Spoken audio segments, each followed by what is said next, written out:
you know what I'm saying, the water, you know what I'm saying, the Hmm. situation. So what's the situation like now in Flint? I don't trust the water. I think it's still fucked up. I think the situation with Flint is, I think that, and this is just my opinion and me just speaking my mind. Um, I think what they did to Flint was like a experiment. I think it was a fucked up ass government experiment. Let's do like a science fair project on these people. Let's see what happens if you take a impoverished area and put poison in the water. See how many people will leave, see how many people will stay, see how many people get sick, see how many people, you know what I'm saying, can sick and get well, see how many people. That's what I feel like it was. And I feel like it's still fucked up. And a lot of people, like, haven't never left Flint because it's like Flint is a prideful city. Like, you love where you come from, you love your hometown, and a lot of people, in Flint, like, it is a lot of poverty in Flint. So it's like, it ain't like people could just pick up and move when they feel. It's just like when Hurricane Katrina happened in New Orleans. It's like them people couldn't just get up and move.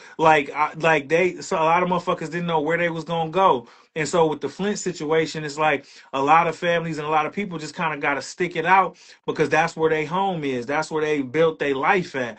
And so, bottled water showers is still a thing. Anytime I'm in Flint, I don't trust the water. I still fucking take fucking showers with bottles of water. And this is in the United States. This shit is still happening right now. And like you said, after the pandemic, nobody talked about it no more because in typical American fashion, we just move right on to the next fucking traumatic experience. We move on to the next fucking war, the next crisis, the next whatever it's gonna be, the next for the moment cause that we gonna have, and then we gonna fucking forget about it. So Flint is no different than all the other places that then got fucked over, and then people just keep it moving. You know what I mean? So it's like that's a crazy and sore subject for me because the height of that, or when it first started, I was signed to Aftermath, and I can remember fighting, trying to do things for Flint and not being able to because the label wouldn't let me. I was literally being told what I couldn't do,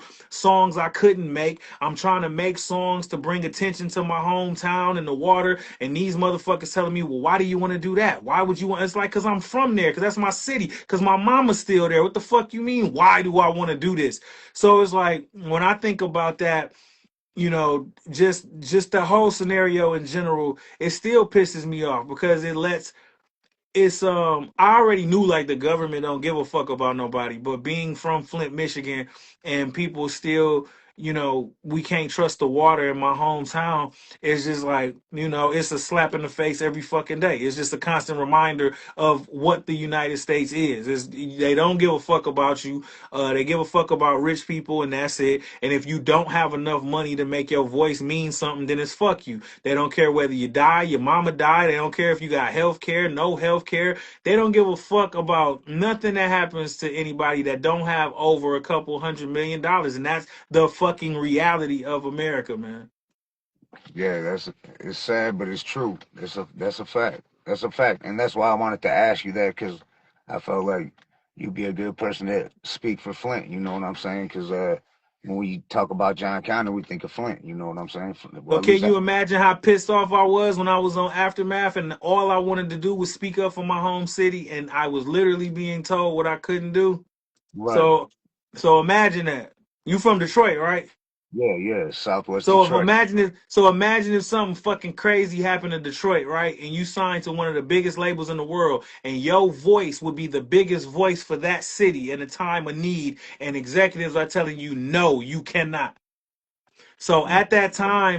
at that time though, so just for the record though, like so on my own, I was flying when I was living in California, I was flying back and forth to Flint to give out water, to donate water, going to the Boys and Girls Club, giving out water myself.